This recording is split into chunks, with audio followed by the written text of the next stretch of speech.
Why did I have the courage to, or the fire in my belly at age 59, whip myself into shape, figure out what was the underlying reason why I'm causing all this friction in the relationship? It's not him, it's me. It transformed my life. What I tell people is everything we want is on the other side of fear, right? Everything we want. Mimi, I first met you. You were in a group of nurse practitioners. Exactly. The idea was people need to know what nurse practitioners do. And since then, I feel like nurse practitioners are so much more visible. We go to the doctor's office, we work with a nurse practitioner, we kind of have a sense. Right. But you are leading the way in the profession. You've had so many interesting things. You went through a cancer journey and you're doing well right now. And we're thrilled for you. And you've written a bunch of books, Healthy and Fit at Any Age. We'll put it up electronically Oh, on there. And also Debut and New You was a great book. You did that at 64 and right. you were bodybuilding. At a certain point, your daughter was bodybuilding. You're like, I'm going to do that too. And then you did it and you competed. And it's always amazing just to watch what you're doing. But just tell us, how would you define nurse practitioners since you've been a big person and proponent for the profession?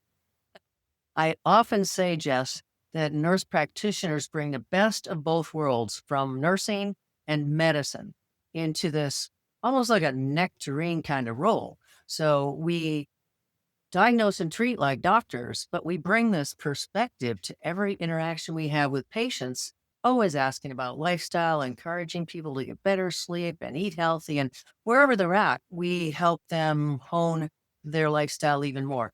How is their threatened health diagnosis going to affect them? How is their actual diagnosis? Like for me, cancer. How is it affecting you? What's your reaction to that medical diagnosis? So I think that's what patients are looking for. They're looking for more. They're not just looking for the medical diagnosis. They want someone to help them with how do they adapt? How do they cope? What's their network of support or lack thereof? That's what I find over the years is so satisfying about the role. And you actually said to me, when a lot of doctors are being pulled to patient, that the nurse practitioner many times can sit and have a little bit more of a conversation and be extra patient focused. And I've seen that happen in my own life. So that's a nice thing Wow. that I got to hear from your words. And now this podcast, we focus on the one big thing that has changed the game.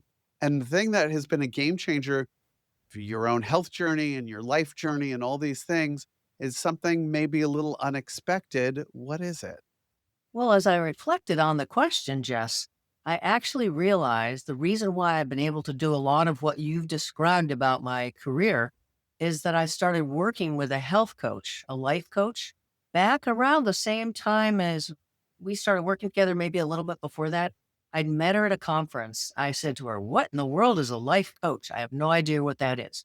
She said, "Well, it's not a therapist. It's not a social worker. It's someone who helps you be the best person you can be, helps you figure out, where you want to go, what you want to do. It's not so much therapy looking back and coping with that, although she's helped me so much with, emotional barriers. She said, I want to help you stretch to be the person that you dream about becoming." I'm like, oh, that's very interesting. I like that. So I'd been through a lot of therapy, but I'd never worked with a life coach. So I started working with her and it transformed my life. And what I tell people, and you probably know this as well, is everything we want is on the other side of fear, right? Everything we want. When I do media interviews, am I still nervous? Of course I am. But I realize that what I want to help people with has to just bust through that fear. And so she helped me do that. And as a result, in my 60s, I had the courage to go back and earn my doctoral degree. I had the courage to, get my body and mind healthy and be in bodybuilding competitions. I had the courage to deal with my relationship issues with my long-term marriage. And actually, instead of complaining about it, do something about that relationship without, dragging him to therapy. I was able to bust through my fear and figure out what was the underlying reason why I'm causing all this friction in the relationship. It's not him, it's me. So she did help me dig deep into why I had these barriers up and I didn't think I was, you know, worthy of a loving, wonderful relationship or capable of earning my doctoral degree or being successful in my media work. I was always bloody terrified. So here's what I want to ask you, which is sometimes people hear, life coach, and you're somebody who has advanced degrees, and Right. anybody can go call themselves a life coach. They don't have to necessarily be a trained, licensed therapist or whatever the various titles are. Right. So why did that matter to you? And how did this, why did it work for you? Well, I trusted her, and I also knew that she had gone through a national life coach program that was certified. And she said I picked the specific organization go through because it prepared me to deal with, that role in a competent way. So she was very clear that she wasn't a therapist, she wasn't a psychologist, she wasn't a psychiatrist, but she believed she could absolutely help me move forward in ways that are unique to the functions and rewards of working with a life coach.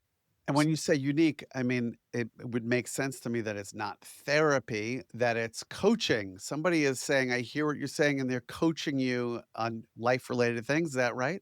Exactly right. So just like you coach people in media training, life coaching relates to if I said to her, "Look, I really it's just been festering in me not to earn my doctoral degree, and why am I just putting all these barriers up? Pretty soon I'll be too old to go back to school, and so I can't figure out why I just keep putting these barriers up and thinking that I can't do it. It's beyond my ability. So we dug deep into that. What was that all about? And it, sort of tracked back to junior high when I was in a situation interacting with some teachers who did not regard me as I perceived myself. Like one of them didn't believe that I was good in math, and I'd always thought I was great in math. She was so bad that if I raised my hand, she wouldn't pick on me. So, of course, I started not liking math. I realized that, man, she didn't believe in me at that age. And I started internalizing that. I started thinking, I'm dumb, I'm stupid, I'm incapable. So this life coach helped me figure that out so that I could bust through my fear related to getting my doctoral degree. And she did the same thing with public speaking and media training. She helped me see that I was worthy of being competent. Interesting. Here's somebody, Mimi's somebody that people would see as such a high achiever. And even she gets in her own head. Exactly. Right. And that's why it's important for us to appreciate that even the highest achieving person may have issues with their self esteem and maybe incorporated messages from their parents or some other loved one that just kind of marred them, scarred their psyche. So, since confidence is a big one that comes up, certainly with a lot of clients that I train, Yes. a little speed round for you. What did you learn confidence wise from working with your life coach and then going through life and having to put it into action? What takeaways can you share with the audience? I think the biggest takeaway for me is just getting at what the underlying issue is, because even if you prep and prep and prep and prep, if you're really just feeling like you're not capable of doing whatever it is that you're trying to prep for. You have to have authentic confidence, not like fake confidence. And I think I had a lot of confidence earlier in my career, but it was not really rooted in authentic trust of myself and not really rooted in a positive self image. I had an inferiority complex, which I think a lot of women have. A lot of probably men do too, but a lot of us as women really integrate that sense of I'm not good enough. I'm good enough to be a nurse, but I'm not good enough to earn my doctoral degree. I'm not good enough to write a textbook. I'm not good enough to do media interviews with people that might intimidate me.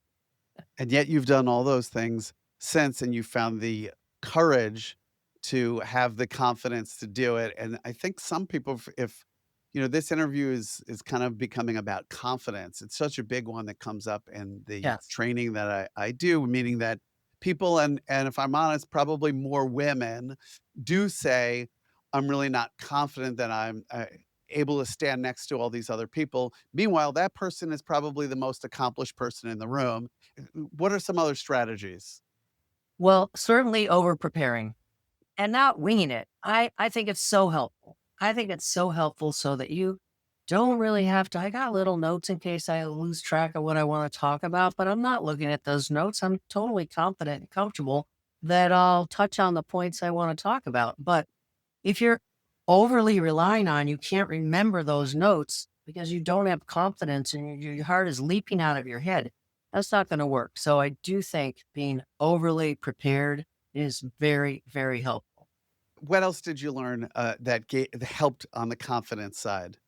I think realizing that everybody has their issues. Most people are going to be fearful in new situations, realizing how universal it is and thinking about how instead of worrying about my confidence and my fear, transferring to the people that are watching or the people that are, in my speaking room or wherever they are, transferring my caring to them, that really helped calm me down. I used to just fester inside me and I just had to learn how to transfer. And I learned a lot from you about that, I really appreciate focusing on that. the audience, whether it's in person or whether it's through TV or radio, and I do that now with all public speaking. And that helps me really appreciate I'm the one they're listening to. So I must have some expertise because they're, paying me, they're hiring me to do this, or, it's a free interview, but who cares? They've still invited me to do this interview. And of course you have expertise, and the people who are listening right now, all of us have something to contribute, Exactly. and it's easy to get in, people's own brains on, "Oh, well, someone else is out there that's better."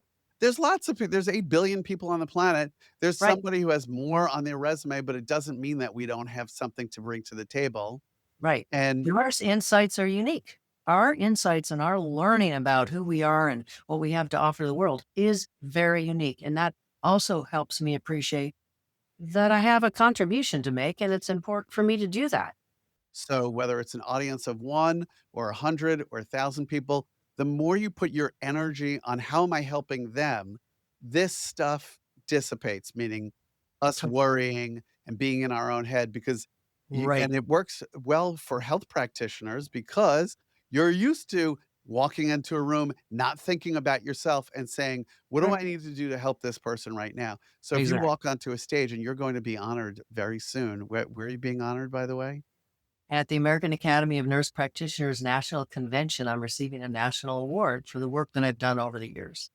That's a very nice thing. That inspires confidence anyway, that you'll be on stage and you're talking about but if they ask you to speak, I mean, being audience centered means, yes, this moment is about me, but what is something that I learned that will help everybody else? That's the Yes. sweet spot, and when you say that, everybody will love you Mhm. because you made it also about them. The sweet spot is being audience focused.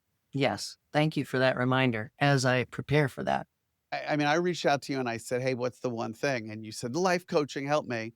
But what I'm hearing is it maybe helped gave you the confidence that you already had inside you and needed to let out? What do you think?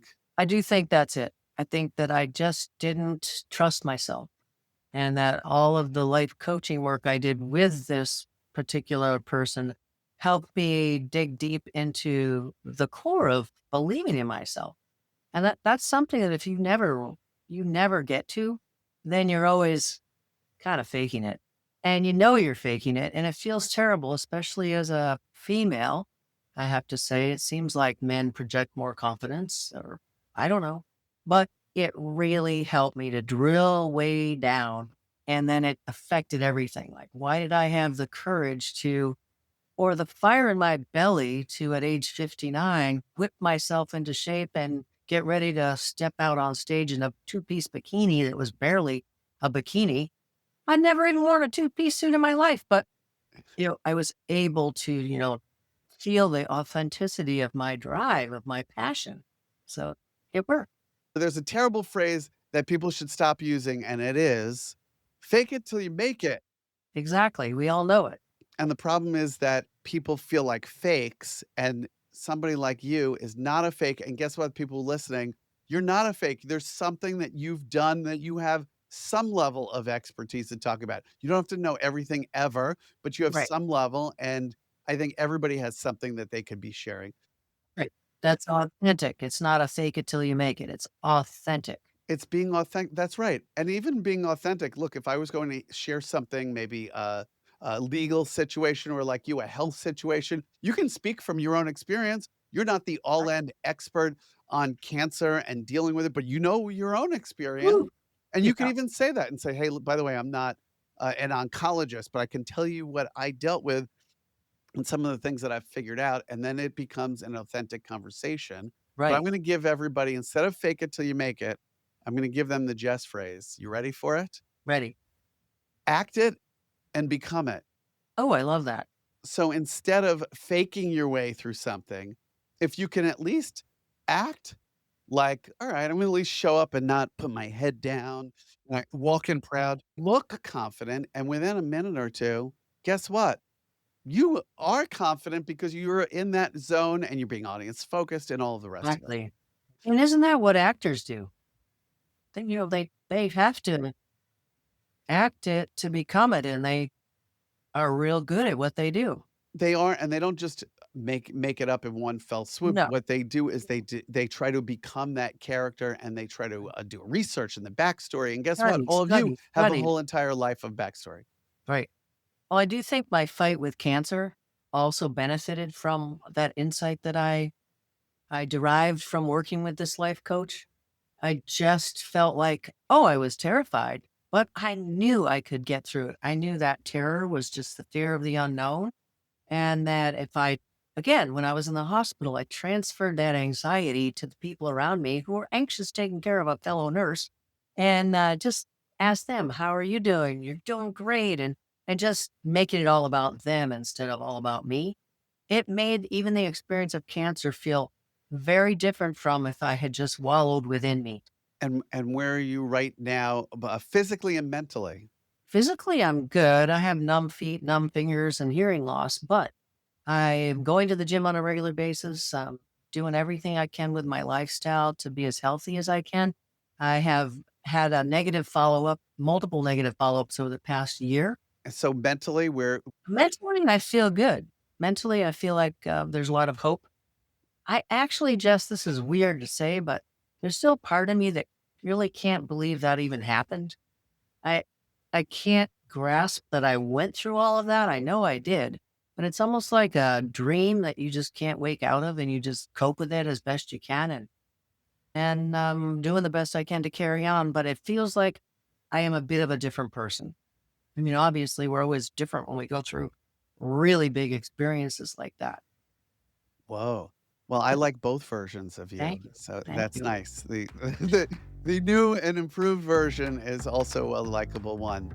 Mimi, Thank you. thank you for sharing all of this today. Thank you, Jess. Thank you for just making it real easy to talk to you.